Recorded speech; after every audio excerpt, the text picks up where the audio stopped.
بسم اللہ الرحمن الرحیم۔ معزز ناظرین، السلام علیکم۔ انفو ود اشرف میں خوش آمدید۔ ناظرین، کیا آپ جانتے ہیں حضرت اسرائیل علیہ السلام کو موت کا فرشتہ کیوں مقرر کیا گیا؟ جبریل علیہ السلام پر رب العالمین کا حکم ہوا کہ ایک مشت خاک زمین پر سے لاؤ۔ بحکم الہی حضرت جبرائیل علیہ السلام آسمان کی بلندی سے فوراً اس زمین پر آئے کہ اب جہاں خانہ کعبہ ہے، چاہا کہ ایک مشت خاک لیں۔ اس وقت زمین نے ان کو قسم دی کہ اے جبرائیل، برائے خدا مجھ سے خاک مت لے، کہ اس سے خلیفہ پیدا ہوگا اور اس کی اولاد بہت عاصی اور گنہگار ہوگی۔ میں مسکین خاک پا ہوں، طاقت اور تحمل عذاب خدا کا نہیں رکھتی ہوں۔ اس بات کو سن کر حضرت جبرائیل علیہ السلام خاک سے باز آئے۔ غرض اسی طرح سے جبرائیل علیہ السلام پھر گئے اور میکائیل علیہ السلام اور اسرافیل علیہ السلام سے بھی یہ کام انجام کو نہ پہنچا۔ تب حضرت اسرائیل علیہ السلام کو بھیجا، ان کو بھی زمین نے منع کیا۔ انہوں نے نہ مانا اور کہا کہ جس کی قسم دیتی ہے میں اس کے حکم سے آیا ہوں، میں اس کی نافرمانی نہیں کروں گا، تجھ کو لے کر ہی جاؤں گا۔ پس حضرت اسرائیل علیہ السلام نے ہاتھ نکال کر ایک مٹھی بھر خاک اسی سرزمین سے لے کر عالم بالا پر چلے گئے۔ تب اللہ تعالیٰ نے فرمایا کہ اے اسرائیل علیہ السلام، میں اس خاک سے زمین پر ایک خلیفہ پیدا کروں گا اور اس کی جان قبض کرنے کے لیے تجھی کو مقرر کروں گا۔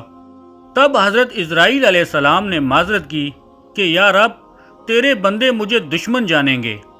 جناب باری نے فرمایا، اے اسرائیل، تو غم مت کر، میں خالق مخلوقات ہوں، ہر ایک موت کا سبب گردانوں گا اور ہر شخص اپنے اپنے مرض میں گرفتار رہے گا۔ تب دشمن تجھ کو نہ جانے گا، کسی کو درد میں مبتلا کروں گا اور کسی کو تپدق میں اور کسی کو پانی میں غرق کروں گا۔ ناظرین، حضرت ابو ہریرہ رضی اللہ عنہ سے روایت ہے کہ جب اللہ تعالیٰ نے حضرت آدم علیہ السلام کو پیدا فرمانے کا ارادہ کیا تو حضرت جبرائیل علیہ السلام کو زمین سے کچھ مٹی لانے کو کہا گیا۔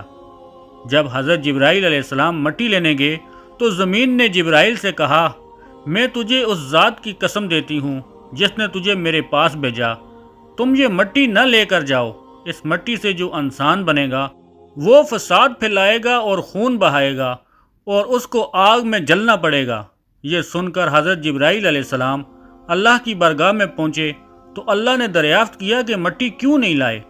تو حضرت جبرائیل علیہ السلام نے جواب دیا کہ اے اللہ، جب اس نے آپ کی عظمت کا واسطہ ڈالا تو میں نے اسے چھوڑ دیا۔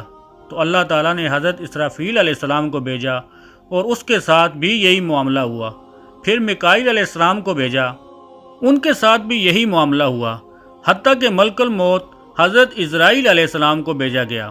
تو زمین نے جب اسرائیل علیہ السلام کو یہی جواب دیا تو اسرائیل علیہ السلام نے فرمایا، اے زمین، جس ذات نے مجھے تمہارے پاس بھیجا ہے وہ تجھ سے زیادہ اطاعت و فرما بردار ہے، تو میں اس کے حکم کے سامنے تیری بات کیسے مان سکتا ہوں؟ چنانچہ آپ علیہ السلام نے زمین کے مختلف جگہوں سے کچھ مٹی لی اور اللہ کی بارگاہ میں حاضر ہو گئے۔ اللہ تعالیٰ نے فرمایا، کیوں کہ تم اس مٹی کو لے کر آئے ہو، اب تم ہی ان کی روح کو قبض کیا کرو گے۔ تو آپ علیہ السلام نے کہا، لوگ مجھ سے نفرت کرنے لگیں گے۔ تو اللہ نے وعدہ فرمایا کہ کوئی تمہارا نام نہیں لے گا اور نہ کوئی برا بھلا کہے گا۔ ایک حدیث کے مطابق حضرت ابراہیم علیہ السلام اپنے گھر میں تشریف فرما تھے کہ اچانک گھر میں ایک خوبصورت نوجوان داخل ہوا۔ آپ علیہ السلام نے پوچھا، اے اللہ کے بندے، تجھے اس گھر میں کس نے داخل ہونے دیا ہے؟ اس نے کہا کہ گھر والے نے۔ آپ علیہ السلام نے فرمایا، بے شک صاحب خانہ کو اس کا اختیار ہے، یہ تو بتاؤ تم کون ہو؟ اس نے کہا، میں ملک الموت ہوں۔ آپ علیہ السلام نے فرمایا، مجھے تمہاری چند نشانیاں بتائی گئی ہیں، مگر تم میں ان میں سے کوئی نشانی بھی نظر نہیں آ رہی۔ تو ملک الموت نے پیٹھ پھیر لی اور آپ علیہ السلام نے دیکھا کہ ان کے جسم پر آنکھیں ہی آنکھیں نظر آنے لگیں اور جسم کا ہر بال نوکدار تیر کی طرح کھڑا تھا۔ حضرت ابراہیم علیہ السلام نے فوراً تعوذ پڑھا اور کہا کہ آپ اپنی پہلی شکل میں تشریف لائیں جو اس کی ملاقات کو بہتر جانتا ہے۔ ناظرین، ایک دوسری روایت میں ہے کہ جب اس نے پیٹھ پھیری تو وہ شکل نظر آئی جس سے وہ برے لوگوں کی روح کو قبض کرتا ہے۔ ابن مسعود اور ابن عباس رضی اللہ تعالی عنہ کی روایت میں یوں ہے کہ حضرت ابراہیم علیہ السلام نے معلوم کیا، اے ملک الموت، آپ مجھے وہ شکل دکھائیں جو کفار میں نظر آتے ہیں۔ تو اس نے کہا، یہ آپ کی طاقت سے باہر ہے۔ ملک الموت نے وہ صورت دکھانا شروع کی اور فرمایا، آپ اپنا منہ موڑ لیجئے۔ اب جب دیکھا تو سیاہ شخص کے سر میں آگ کے شعلے نکل رہے ہیں، اس کے جسم سے بال کے بجائے تیر اور منہ سے آگ نکل رہی ہے۔ یہ حال دیکھ کر آپ پر غشی طاری ہو گئی۔ اس کے بعد آپ نے دیکھا کہ ملک الموت اپنی شکل میں موجود تھے۔ آپ ذرا یہ بتائیں کہ مومن کی روح کیسے قبض کرتے ہیں؟ تو کہا، ذرا منہ پھیر لیجئے۔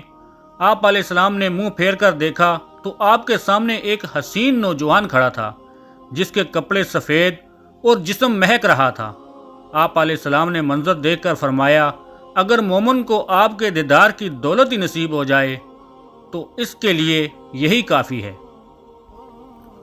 ناظرین، اسی امید سے آپ سے اجازت چاہیں گے کہ آپ کو یہ ہماری منفرد ویڈیو ضرور پسند آئی ہوگی۔ انشاءاللہ بہت جلد ملتے ہیں ایک نئی اور معلوماتی ویڈیو کے ساتھ۔ اللہ حافظ۔